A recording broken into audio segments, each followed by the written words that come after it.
So good evening, one and all. I am Dr. N. Baladastagiri, so working in Namachal Institute of Technology and Sciences, Rajanpet. All of us know that VLSI stands for Very Large Scale Integration.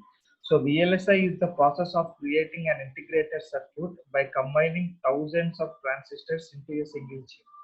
The VLSI began in the early 1970s when complex semiconductor and communication technologies were being developed. Before the introduction of VLSI technology, most ICs had a limited set of functions they could perform.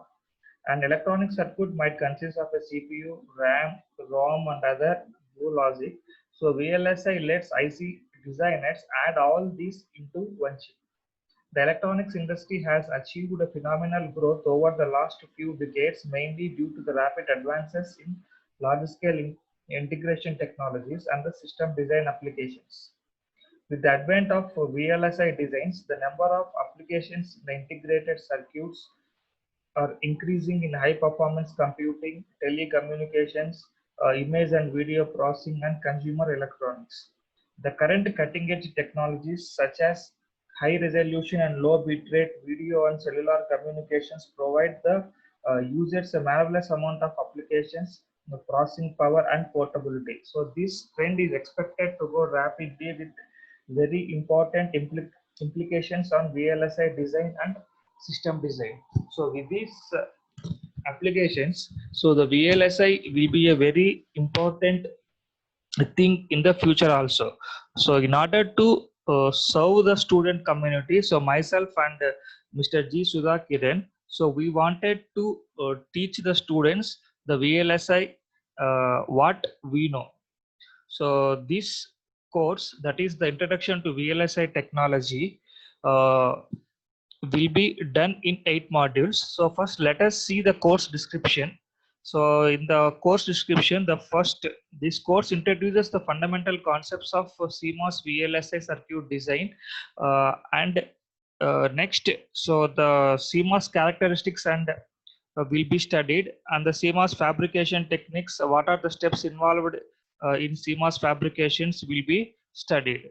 So after that, so we'll be using the CAD tools in order to design, simulate, and draw the layout of the digital circuits. So the design analysis techniques will be presented for the static and dynamic evaluation of CMOS circuits. So after that, a combinational and sequential logic design will be presented in addition to the semiconductor memory technology. So this is the course description.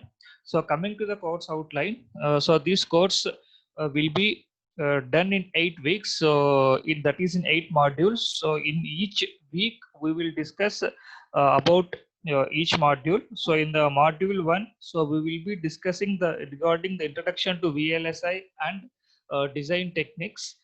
In the second week, so we will be discussing about the structure and IV characteristics of MOSFET. So meanwhile, so we will be using the Tanner EDA tool. So in order to look into the IV characteristics of the MOSFET.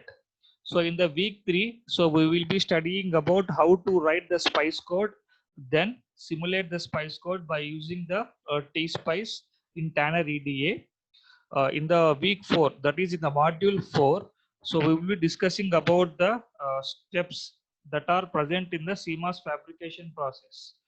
In the week 5, the inverter static and dynamic characteristics will be discussed.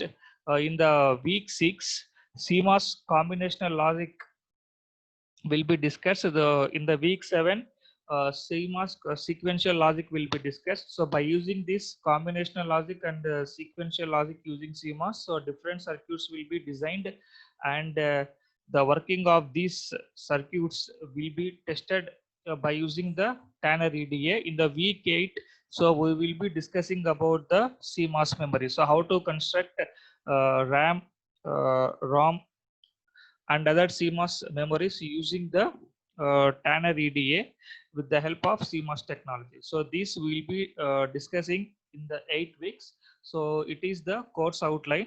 So on every Sunday from the next week, so we will be keeping the videos of each module. Okay. So thank you.